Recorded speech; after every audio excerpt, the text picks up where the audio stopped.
大家好，今天又是一期新的开箱。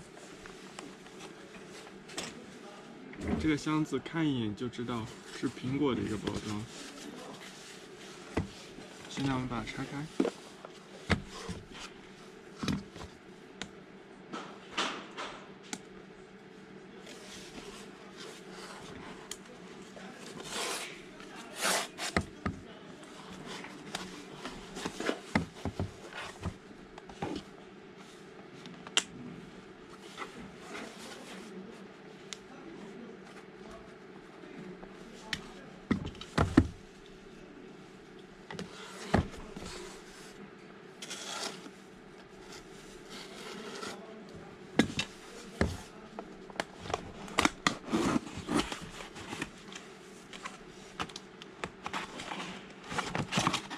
这包装做的还是很好的，上面还有一个底座，把这个 Apple Pencil 固定在上面。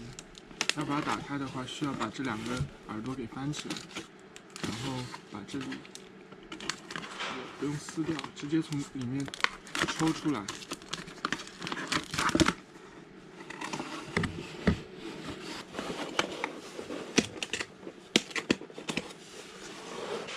Apple 走的是顺丰。它是从上海寄过来的，然后直接开撕，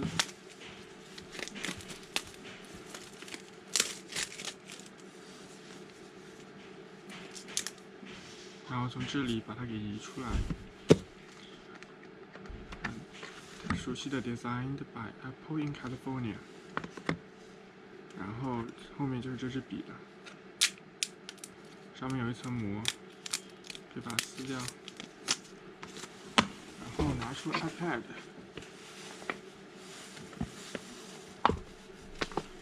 应该吸上就可以配对。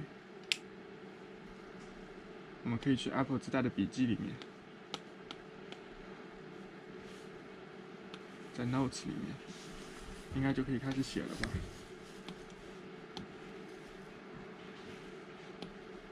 比如说，这是一个新笔记，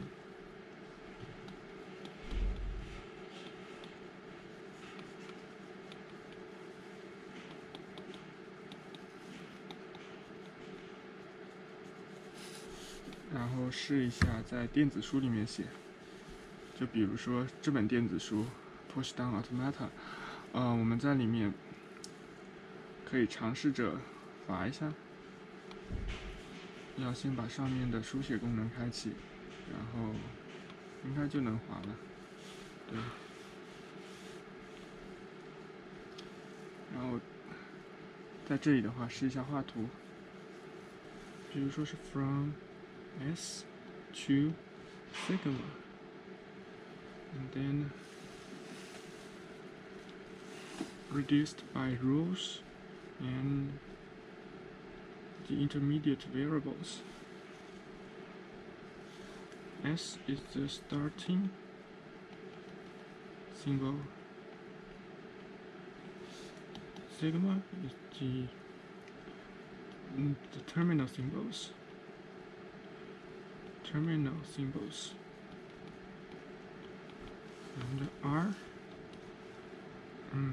R are the rules.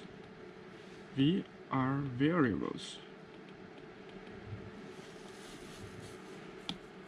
我们尝试把后面背景上的那张图给画下来。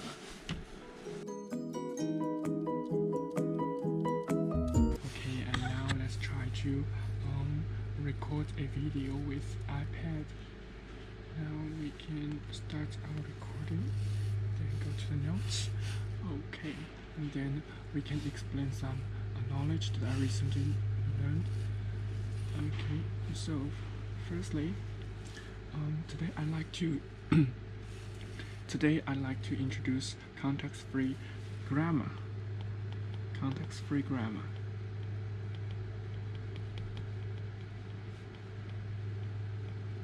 So it is a kind of grammar that is used in natural language processing. Context-free grammar is a kind of grammar that is used to match some certain patterns in natural language processing. Let's see. Context-free grammar. We represent it with G. G can be composed of 4 elements. The first element is the V, which is a set of variables that are used to represent the grammar. And then we have sigma, which are the terminal symbols of the context-free grammar. They are called terminal because they are the most basic ones. So in context-free grammar, we basically are trying to match specific strings with the grammar that describes it. So just like when we human beings try to recognize if a language is English or if it is German, we try to match patterns one by one. Although we may not be conscious about the process, it actually exists. So sigma is just like the alphabet. It may like the alphabet in English, in German, or even in Chinese. So we have V, a set of variables that are used in representing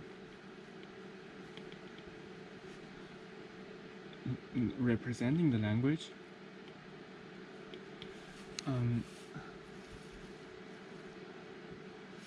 And it is the alphabets.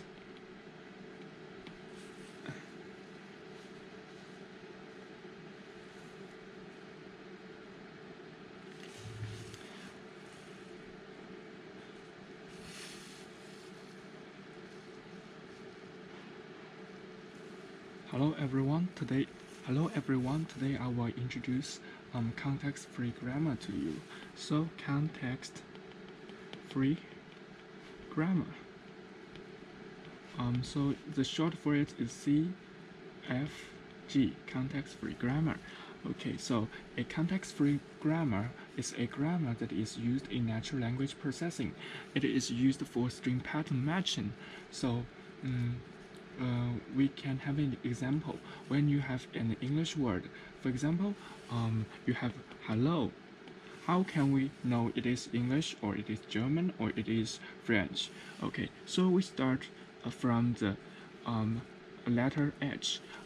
We can first tell that we are sure that this cannot be a language like Korean or Japanese or like Chinese, since this is a word that starts with H, and H is another character in the original of these languages. So we can start with H and know that it is not like some of the Asian languages, and then we go to E and go to L and go to O, L and go to O, and when the process goes along, we can make sure that we are more and more certain that if this word is in English. So how can this happen? Okay, so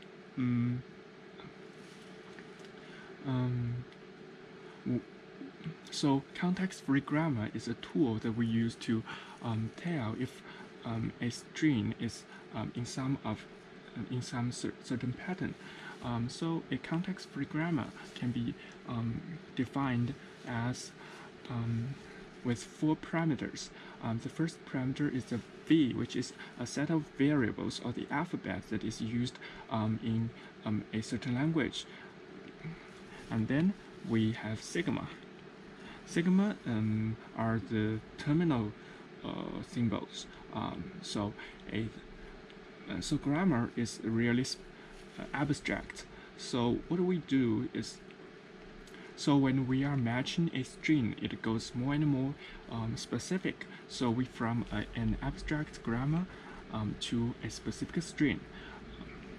we use that grammar to match a specific string, and the sigma are the characters in the string, and these characters are cannot be split to more characters, so they are like the atoms in the language. Okay, and then we have R. R's are a set of rules that are used to reduce a long string to these characters. So a set of R's can so these R's are the basic elements of a grammar. So a set of rules constructs the grammar.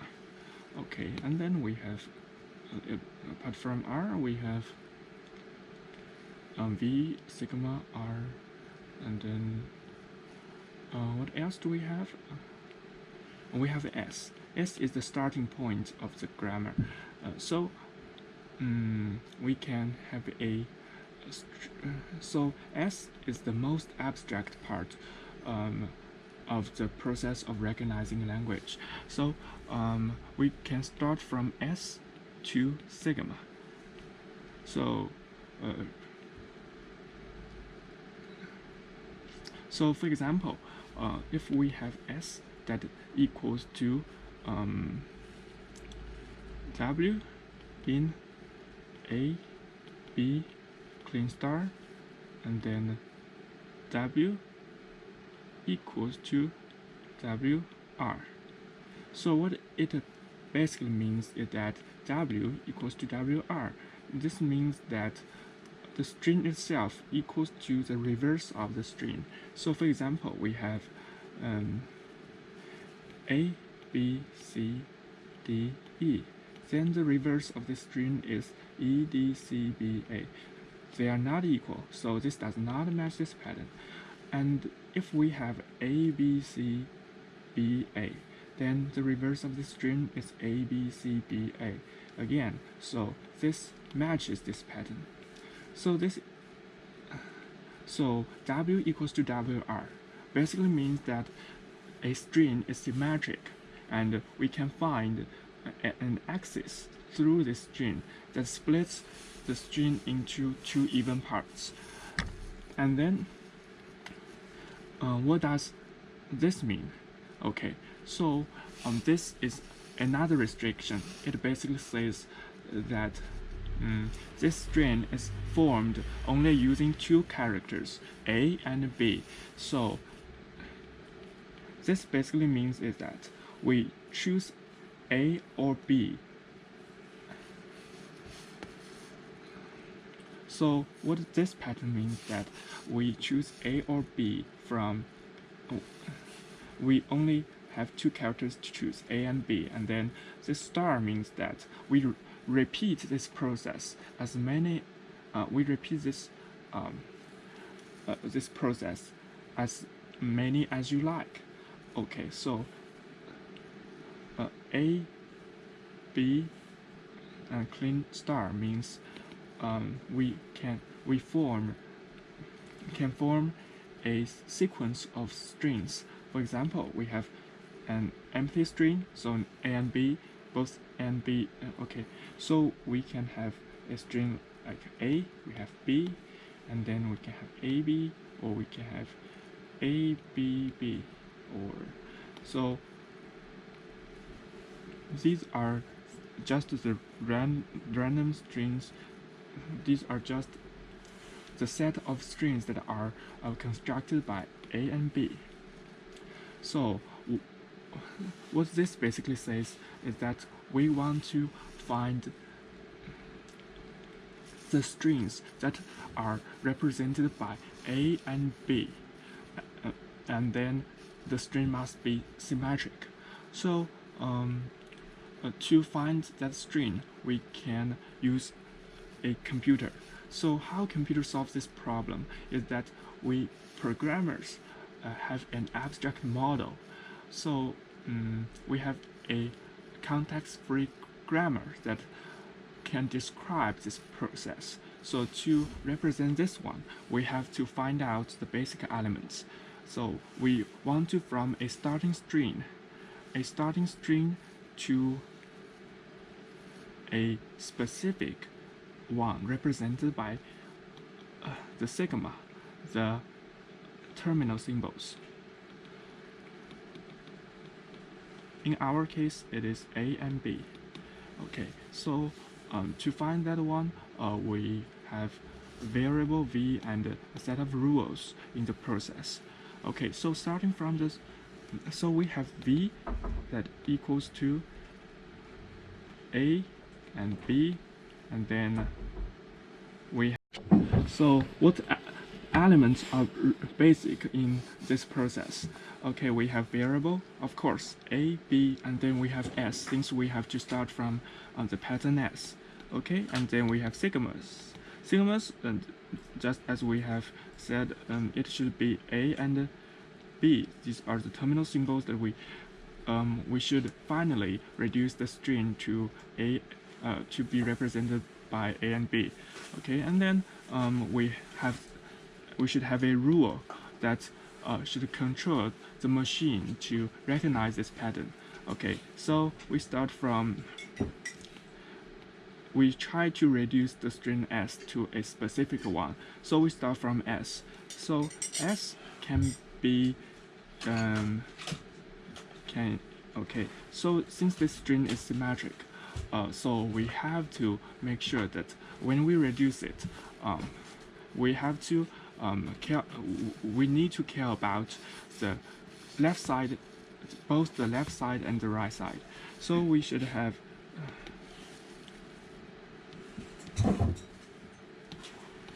so we have to reduce the string from both sides. So S equals to A, S, and then B, and then this string S, and this process can be recursive. So we can say that S is reduced to ASB, and then ASBB, and then ASBB. No matter how long is this process, we can represent this recursively. So S is reduced to ASB, and then this S can be further be reduced. And then finally, we will find that this string, so what we only care about is the final state. So there are two conditions. For example, if we have A, B, B, A, so this is symmetric. We may also have A, B, A. This is also symmetric, but the difference is that in the final condition, we have two B's here and one B here. So in this condition, we can split them evenly, and no character is cut into half. But here, this B is cut into half. So there are two conditions. So for the first condition, we